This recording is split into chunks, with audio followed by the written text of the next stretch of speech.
Hello everyone, बात करते हैं अपने टॉपिक के बारे में।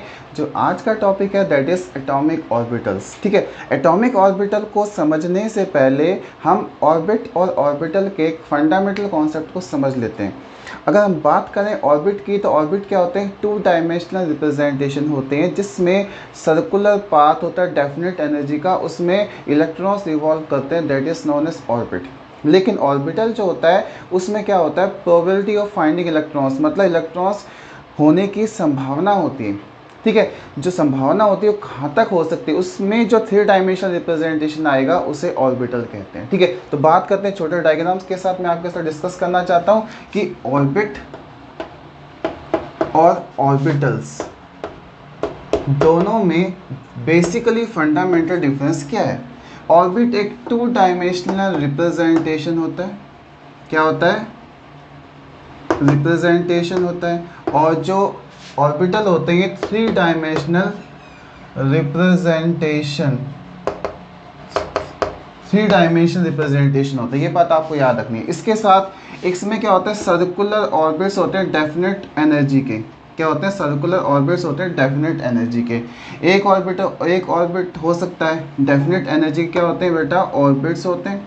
मान लीजिए डेफिनेट एनर्जी का ये ऑर्बिट हो गया, इसके बाद और भी ऑर्बिट हो सकते हैं। तो इस तरीके से डेफिनेट एनर्जी के क्या हो सकते हैं बेटा? ऑर्बिट्स हो सकते हैं। इस तरीके से मैंने आपको दिखाया, ये these are the definite path of energy जिसके अंदर इलेक्ट्रॉन्स रिवॉल्व करते हैं, that is known as orbit. Centre में क्या होता है? एटम के न्यूक्लियस होता है। इस तरीके से टू डायमेंशनल रिप्रेजेंटेशन से ऑर्बिट कहते हैं। लेकिन ऑर्बिटल क्या होता है कि बीच में मान लीजिए ये है आपका न्यूक्लियस, इसके आसपास जो क्या होता है? प्रोबेबिलिटी होती है, संभावना होती है इलेक्ट्रॉन्स की, that is known as orbital. ये जो प्रोबेबिलिटी दिखाई दे रही है that is known as orbital. तो इस तरीके से थ्री डायमेंशनल, अगर हम इसको थ्री डायमेंशनल देखें तो हमारे पास तीन एक्सिस होते हैं, एक्स एक्सिस, वाई एक्सिस और जेड एक्सिस। इस तरीके से तीन एक्सिस होते हैं, एक्स एक्सिस, वाई एक्सिस और z axis. Three dimensional representation होगा, that is known as orbital.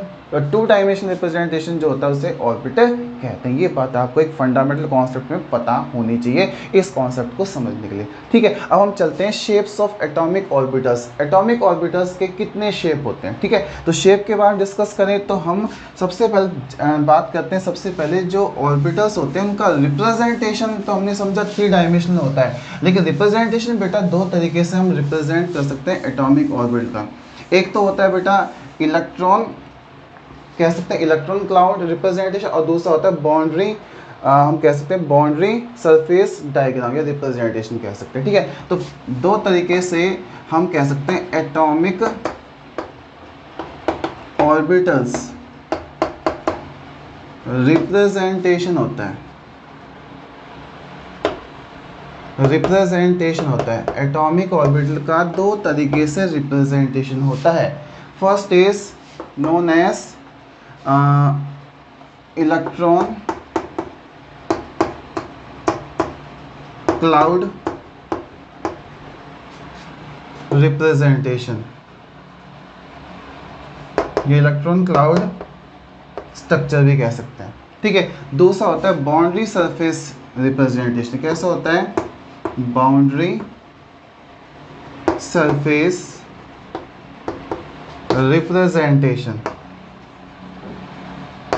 तो दो तरीके से रिप्रेजेंटेशन होता है, इलेक्ट्रॉन क्लाउड रिप्रेजेंटेशन और दूसरा होता है बाउंड्री सरफेस रिप्रेजेंटेशन। कैसा होगा? बाउंड्री सरफेस रिप्रेजेंटेशन होगा। ये बात आपको याद रखनी है। ठीक है, अब बात करते हैं इलेक्ट्रॉन क्लाउड और बाउंड्री सरफेस रिप्रेजेंटेशन में क्या फ़र्क होता है कि अगर मैं इलेक्ट्रॉन्स को इस तरीके से डॉट डॉट से रिप्रेजेंट कर रहा हूँ, मान लें मैंने डॉट डॉट से इलेक्ट्रॉन्स रिप्रेजेंट कर दिए, ठीक है, और इस तरीके से रिप्रेजेंटेशन किया, तो इसमें क्या है? कोई बाउंड्री हमें दिखाई, मतलब एक तरह के इलेक्ट्रॉन्स की प्रोबेबिलिटी है, संभावना है कि इलेक्ट्रॉन्स यहाँ प्रेजेंट हो सकते हैं। हो सकता है यहाँ पे इलेक्ट्रॉन ज़्यादा हो, ठीक है, यहाँ इलेक्ट्रॉन्स हो सकते हैं कम हो। तो इस तरीके से एक इलेक्ट्रॉन क्लाउड सा बन जाता है, that is known as electron cloud represent. लेकिन अगर इसमें probability of finding electrons present है, ये बात हमें पता है, लेकिन उसका एक सर्कुलर सरकमफ्रेंस की तरह एक तरह से हम बाहर एक सरफेस बना दिया। भाई इस सरफेस के अंदर प्रोबेबिलिटी ऑफ फाइंडिंग इलेक्ट्रॉन्स क्या है? सबसे मैक्सिमम है। इस सरफेस के अंदर जो प्रोबेबिलिटी ऑफ फाइंडिंग इलेक्ट्रॉन्स है वो क्या है? मैक्सिमम है। इस सरफेस के अंदर जो है इलेक्ट्रॉन की रिप्रेजेंटेशन, इलेक्ट्रॉन प्रोबेबिलिटी फाइंडिंग सबसे ज़्यादा है। तो इसका मतलब एक सरफेस बन गया, बाउंड्री सरफेस बन गया, that is known as boundary surface representation, और ये होता है इलेक्ट्रॉन क्लाउड रिप्रेजेंटेशन। ठीक है, तो इसमें क्या होगा, हमें सिर्फ एक ही चीज़ याद रखनी है जब एटॉमिक ऑर्बिटल्स में, तो प्रोबेबिलिटी ऑफ फाइंडिंग इलेक्ट्रॉन्स, और probability of finding electrons represent की जाती है साई स्क्वायर से। Sai square is the probability of finding electron. ये क्या होता है, प्रोबेबिलिटी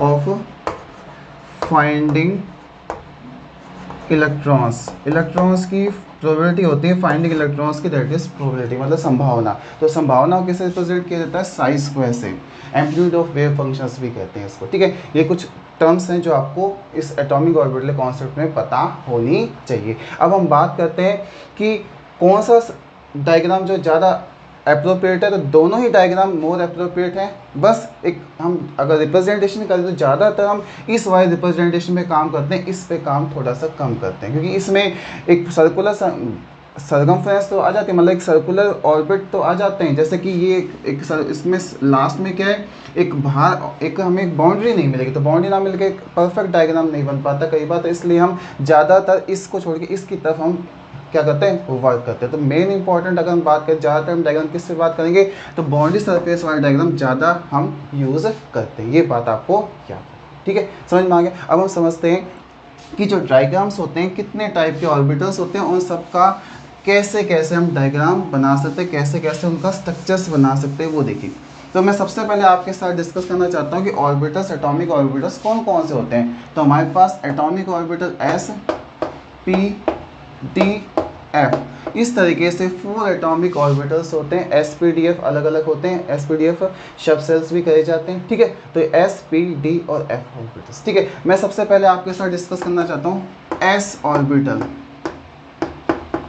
S ऑर्बिटल्स क्या होते हैं, उनका शेप कैसा होता है। S ऑर्बिटल की बात करें तो S जो ऑर्बिटल होते हैं उसमें जो हम कहेंगे उसका जो स्ट्रक्चर होता है वो नॉन डायरेक्शनल, उसमें डायरेक्शनल नहीं होता, एक हम क्या स्फेरिकल शेप बनता है। कैसा शेप बनेगा, नॉन डायरेक्शनल और स्फेरिकल। तो S orbital is non directional.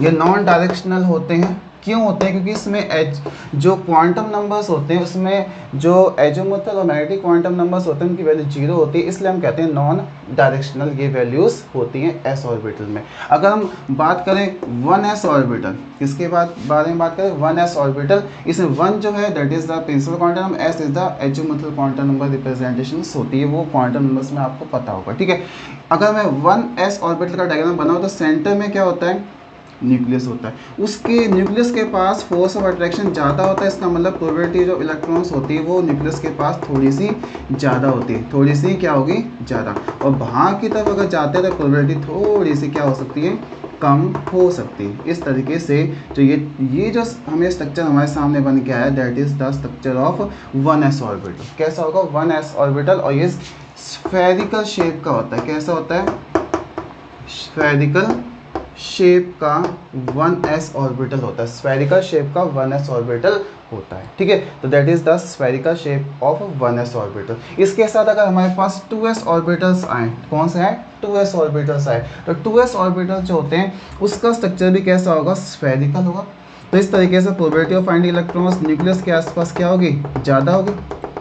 ये मान लो न्यूक्लियस है, इसके आसपास जो प्रोबेबिलिटी ऑफ फाइंडिंग इलेक्ट्रॉन्स है वो मैक्सिमम होगी, है ना। ये क्या होगा, सेंटर में इसका क्या होगा, न्यूक्लियस। उसके बाद कुछ डिस्टेंस के बाद प्रोबेबिलिटी ऑफ फाइंडिंग्स बिल्कुल ना के बराबर हो जाती है। उसके बाद प्रोबेबिलिटी ऑफ फाइंडिंग इलेक्ट्रॉन्स क्या हो जाती है, 2s ऑर्बिटल में ना के बराबर हो जाती है। कई बार वहाँ पे इलेक्ट्रॉन्स नहीं मिल पाते या ना के बराबर मिलते हैं, मतलब बहुत ही कम मिलते हैं। तो ऐसा रीजन जहाँ पे probability of findings near about क्या हो जाती है, 0 के बराबर हो जाती है, उस पॉइंट को हम कहते हैं कौन सा, नोडल प्लेन या नोडल पॉइंट भी नोड पॉइंट भी कह सकते हैं। क्या कह सकते हैं, नोड। तो ये जो region that is the node, इसे कहते हैं नोड।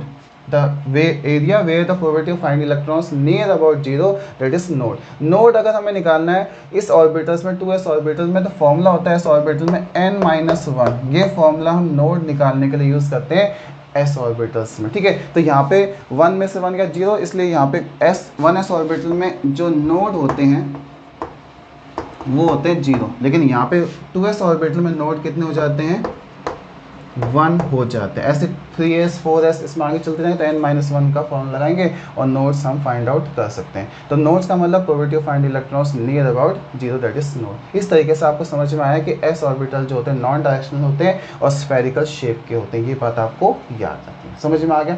अब हम बात करते हैं p d और आगे के ऑर्बिटल्स के बारे में। तो बात करते हैं इसके बाद p ऑर्बिटल्स, किसके बारे में बात करते हैं, p ऑर्बिटल्स के बारे में बात करते हैं। तो p ऑर्बिटल जो होते हैं वो डंबल शेप्स के होते हैं। कैसे शेप के होंगे, डंबल। तो बात करते हैं p ऑर्बिटल्स। p ऑर्बिटल्स जो होते हैं वो डंबल शेप के होते हैं। कैसे शेप होता है इनका, इनका शेप होता है डंबल।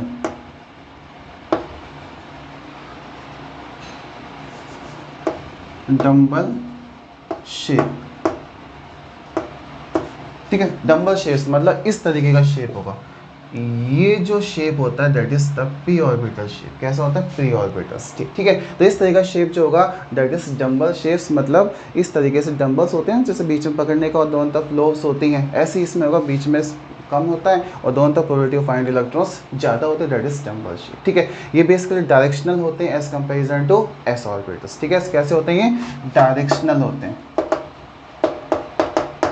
डायरेक्शनल होते हैं, वो नॉन डायरेक्शनल होते हैं क्योंकि इसमें एक पर्टिकुलर शेप्स आता है, ठीक है। क्योंकि इसमें एल और एम की वैल्यूज़ होती है इसलिए डायरेक्शनल होते हैं as comparison to s orbital. क्योंकि उसमें क्या होता है, जो क्वांटम नंबर्स होते हैं उसमें एल और एम की वैल्यू 0 होती है, इसमें एल और एम की वैल्यू 0 नहीं होती, ठीक है। मतलब नहीं होने का मतलब 1 मोस्ट प्रोबेबली 1 तो मिल ही जाती है, ठीक है। बात करते हैं कितने टाइप के पी ऑर्बिटल्स हो सकते हैं। पी शब्द से कितने हो सकते हैं, पी ऑर्बिटल्स होते हैं 3 टाइप्स के, p x, p y, p z along the axis. अगर हम बात करें ऑर्बिटल्स 3 एक्सिस में वर्क करते हैं, ये हमारे पास 3 एक्सिस है, इसको हम कह सकते हैं एक्स एक्सिस, ये वाई एक्सिस और ये जेड एक्सिस। अगर हम पी एक्स की बात करें तो जो लोब्स होगी वो होगी along the P orbitals, along the P orbital. और इसमें क्या होगा, प्रोबेबिलिटी ऑफ फाइंडिंग इलेक्ट्रॉन्स मिलेंगे। इसमें क्या होगा, प्रोबेबिलिटी ऑफ फाइंडिंग इलेक्ट्रॉन्स हो सकते हैं। तो that is the P x orbital. ये कैसा होगा, पी एक्स ऑर्बिटल। अगर हम पी एक्स के बाद पी वाई की बात करें तो ये एक्स एक्सिस, ये वाई एक्सिस और ये जेड एक्सिस। तो इस बार जो ऑर्बिटल्स की लोब्स मिलेंगे किसके अलॉन्ग मिलेंगी, कौन से लोब की तरफ, किस तरफ जाएगी, वो जाएगी वाई एक्सिस के अलॉन्ग। तो वाई एक्सिस की तरफ, तो ये बन गया पी वाई। इसके बाद अगर हम जेड एक्सिस के अलॉन्ग अगर वर्क करें तो कौन सा बनेगा, पी जेड ऑर्बिटल। तो ये एक्स एक्सिस, ये वाई एक्सिस और ये जेड एक्सिस। अगर जेड एक्सिस के अलॉन्ग अगर ऑर्बिटल्स डायग्राम इस तरीके से बनते हैं, क्या बोलते हैं, जेड एक्सिस के अलॉन्ग अगर डायग्राम बनाएंगे तो इस तरीके से बनेंगे, तो that is known as p z. ये कौन सा होगा भाई, पी जेड ऑर्बिटल्स। कौन से होंगे, पी जेड ऑर्बिटल्स, ठीक है। इसमें पी एक्स में, पी वाई या पी ऑर्बिटल्स में अगर नंबर ऑफ नोड्स निकले, नोड्स का मतलब probability of find electrons near about 0 होती है, तो वहाँ पे नोड निकालने का फॉर्मूला पी ऑर्बिटल्स में याद रखना है, n-2 फॉर्मूले से वर्क होता है। n-2 के फॉर्मूले से हम नोड्स निकाल सकते हैं पी ऑर्बिटल्स में, ठीक है। तो n भी प्रिंसिपल क्वांटम नंबर, जितने प्रिंसिपल क्वांटम नंबर उससे 2 कम हो जाते हैं, दैट इज नोड, ठीक है। इस तरीके से हम नोड निकाल सकते हैं डिफरेंट टाइप के पी ऑर्बिटल। तो पी ऑर्बिटल जो होते हैं 3 तरह के होते हैं, पी एक्स, पी वाई और पी जेड ऑर्बिटल्स होते हैं। तो समझ में आया पी ऑर्बिटल किस तरीके के शेप होंगे। इसके बाद हम बात करते हैं डी ऑर्बिटल्स। डी ऑर्बिटल जो होते हैं वो कैसे होते हैं, वो भी डायरेक्शनल होते हैं। ये बात भी आपको याद है, कैसे होंगे, डायरेक्शनल होंगे। और डबल डंबल, एक डंबल नहीं आएगा, उसमें आएंगे दोनों डंबल्स, तो डबल डंबल शेप्स होते हैं। तो बात करते हैं डी ऑर्बिटल्स, किसके बारे में बात करते हैं, डी ऑर्बिटल्स। जो डी ऑर्बिटल्स होते हैं वो कैसे होते हैं, डबल डंबल। कैसे होंगे, double dumbbell, double dumbbell shape होते हैं, डबल डंबल शेप्स होते हैं। डबल डंबल्स मतलब एक साथ दो डंबल्स प्रेजेंट होंगे, दैट इज डबल डंबल। और इसमें क्या होगा, probability of finding electrons present होगी, that is known as double dumbbell. तो डबल डंबल शेप्स होते हैं, दैट इज डी ऑर्बिटल्स। और ये भी कैसे होते हैं, डायरेक्शनल होते हैं, ठीक है। समझ में आएगा। डबल डबल शेप्स होंगे, डायरेक्शनल्स होते हैं, डी ऑर्बिटल्स होते हैं। इसके बाद हम बात करें डी ऑर्बिटल्स के फर्दर कौन कौन से होते हैं, तो डी ऑर्बिटल्स 5 टाइप्स के होते हैं। कितने होते हैं? 5 टाइप्स के। कौन कौन से होंगे 5 टाइप्स? अगर बात करें तो d x y, d y z, d z x, d x square minus y square और डी जेड स्क्वायर। ये होते हैं 5 टाइप के ऑर्बिटल्स या 5 सबसेट्स हम कह सकते हैं। तो d x y, d y z, d z x, d x square minus y square और डी जेड स्क्वायर। इसको डोनट शेप भी कहते हैं। डी जेड स्क्वायर को क्लोवर लीफ स्ट्रक्चर्स भी कहते हैं। तो इसका एक अलग से नाम होता है डी जेड स्क्वायर जो होता है ऑर्बिटल्स में क्लोवर लीफ या डोनट शेप्स भी हम कह सकते हैं, स्ट्रक्चर्स कह सकते हैं। अब बात करते हैं डी एक्स वाई ऑर्बिटल्स की। किसके बारे में? D x y. तो सबसे पहले हम बात करते हैं डी एक्स वाई ऑर्बिटल्स की। तो हमारे पास मान लो डी एक्स वाई ऑर्बिटल, तो हमें पता है डबल डम्बल्स आने, कितने आने? डबल डम्बल्स आने। तो हम अगर एक्सिस बनाएं तो ये हमारे पास एक्सिस है, ये एक्स एक्सिस, ये वाई एक्सिस और ये जेड एक्सिस। तो इसमें एक्स और वाई एक्सिस, एक्स और वाई एक्सिस के अलॉन्ग आएगा। तो मान लीजिए ये हमारे पास एक्स एक्सिस है और ये वाई एक्सिस, ये हमारे पास क्या है? X axis. मान लीजिए ये हमारे पास एक्स एक्सिस के इंटरमीडिएट आ गया, ठीक है। और एक बन जाएगा किसके अलॉन्ग? वाई एक्सिस के अलॉन्ग बन जाएगा। किस एक्सिस के? Y axis. लेकिन ये बात याद रखनी है कि एक्सिस के सेंटर में कट नहीं करता डी एक्स या डी एक्स वाई, डी ये सारे ऑर्बिटल्स। तो ये क्या होंगे? D x y orbital. कैसे होंगे? डी एक्स वाई, ठीक है। इसके बाद हम बात करें इसमें क्या है? Probability of finding electrons. इस तरीके से डॉट डॉट से हम दिखा देंगे, that is the probability of finding electrons, that is the probability of finding electrons. अब हम बात करें डी वाई जेड की। किसके बारे में बात करें? डी वाई जेड के। तो ये एक्स एक्सिस, ये वाई एक्सिस और ये जेड एक्सिस। तो हम बात करें डी वाई जेड, किसके बारे में बात करें? D y z. तो ठीक है, वाई एक्सिस के अलॉन्ग दे देंगे। एक तो मान लो ये वाई एक्सिस के अलॉन्ग हो गया, ये तो हो गया वाई एक्सिस, और ये हो जाएगा बेटा जेड एक्सिस के अलॉन्ग। किसके अलॉन्ग हो जाएगा? ये सॉरी ये यहाँ से ऐसे आएगा डी जेड एक्सिस के, ठीक है। तो ये क्या हो जाएगा बेटा? इस तरीके से ये इसमें प्रोबेबिलिटी ऑफ इलेक्ट्रॉन्स मिल जाएंगे। तो ये बन गया वाई जेड ऑर्बिटल। कौन सा बन गया ये भाई? डी वाई जेड ऑर्बिटल, ठीक है। इसके बाद D z x, D z x हम बात करते हैं। डी जेड, ये एक्स एक्सिस, ये वाई एक्सिस और ये जेड एक्सिस। तो डी जेड एक्स या एक्स जेड भी कई जगह लिखा होता है। तो डी जेड एक्सिस और हम कह सकते हैं जेड और एक्सिस। जो जेड एक्सिस के अलॉन्ग था वो तो भाई इस तरीके से था, ये था मान लो जेड एक्सिस के अलॉन्ग। ये कौन सा थे? जेड एक्सिस के अलॉन्ग हो सकते हैं। इस तरीके से ये हो गया भाई जेड एक्सिस के अलॉन्ग। इसके अंदर प्रोबेबिलिटी फाइंड इलेक्ट्रॉन दिखा देंगे, और जो एक्स एक्सिस के अलॉन्ग दिखाएंगे उसमें क्या होगा? इस तरीके से हो जाएगा। ये आ गया भाई एक्स एक्सिस का, ठीक है। इस तरीके से ये क्या हो गया? डी जेड एक्स एक्सिस हो गए। तो ये डी जेड एक्स ऑर्बिटल हो गया। इसके बाद हम बात करें d x square minus y square. तो एक्स वाई जेड, इस बार क्या होगा? D x square minus y square. ये जो ऑर्बिटल होता है ये अलोंग द एक्सिस होगा। ये सब एक्सिस के इंटरमीडिएट थे, d x y, d y z, d z x. लेकिन जो d x square y square along the axis है, कहाँ है? Along the axis, x axis के अलोंग और वाई एक्सिस के अलोंग। इस तरीके से अलोंग द एक्सिस जो है इस तरीके से, इसमें प्रोबेबिलिटी ऑफ फाइंडिंग इलेक्ट्रॉन्स हमें मिल सकती है। क्या मिल सकती है? इस तरीके से प्रोबेबिलिटी ऑफ फाइंडिंग। तो d x square minus z square. और इसके बाद आता है last orbital, that is known as d z square, ठीक है। तो जेड एक्सिस के अलॉन्ग, जेड एक्सिस मान ली ये वाली है, तो इसको हम थोड़ा सा एक सिस्टमेटिक डायग्राम बनाने के लिए हम इस डायग्राम को, इसके एक्सिस को थोड़ा सा चेंज करें कि ये तो एक्स है, ये वाई है और ये जेड, बस एक डायग्राम को सिस्टमेटिक दिखाने के लिए, ठीक है। तो क्या होगा? अलोंग द जेड एक्सिस होगा, अलोंग द जेड एक्सिस होगा, और बीच में इस तरीके से जो क्लोवर लीफ स्ट्रक्चर, कैसा होता है क्लोवर लीफ स्ट्रक्चर? ये होता है डी जेड स्क्वायर एक्सिस, ठीक है। इसे कहते हैं clover leaf, clover leaf structure.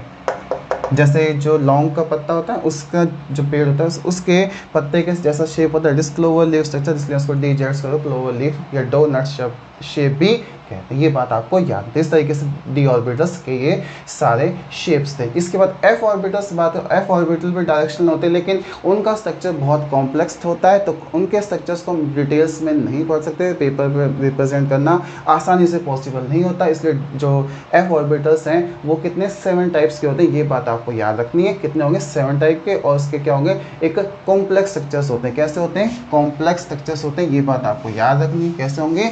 Complex structures होंगे। अगर हम बात करें एफ ऑर्बिटल्स की तो कॉम्प्लेक्स स्ट्रक्चर्स होते हैं उनके, कैसे होंगे? जो 4 टाइप है that is known as f orbitals. कैसे होंगे? F orbitals. एफ ऑर्बिटल्स भी कैसे होते हैं? डायरेक्शनल होते हैं, ये बात भी आपको याद रखनी है।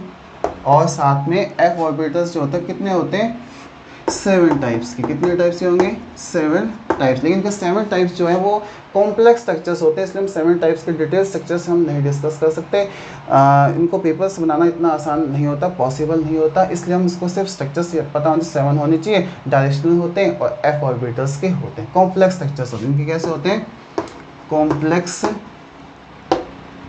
कॉम्प्लेक्स स्ट्रक्चर्स होते हैं। कैसे स्ट्रक्चर्स होते हैं? वही इसके कॉम्प्लेक्स स्ट्रक्चर्स होते हैं, इसलिए इनको पेपर पेन पे हम डायग्राम के थ्रू रिप्रेजेंट नहीं कर सकते। तो इस तरीके से these are the structures of different types of orbitals. Orbit की बारे में बात करें तो ऑर्बिट के स्ट्रक्चर्स आपको पता है कि कितने ऑर्बिटल्स होते हैं? के, एल, एम, एन, इस तरीके से ऑर्बिट्स होते हैं। तो ऑर्बिट, ऑर्बिटल का कॉन्सेप्ट आपको समझ में आ गया होगा, ऑर्बिट क्या होते हैं और ऑर्बिटल्स क्या होते हैं। ठीक है, तो थैंक यू। तो ये टॉपिक आपका कंप्लीट हो गया। ठीक है।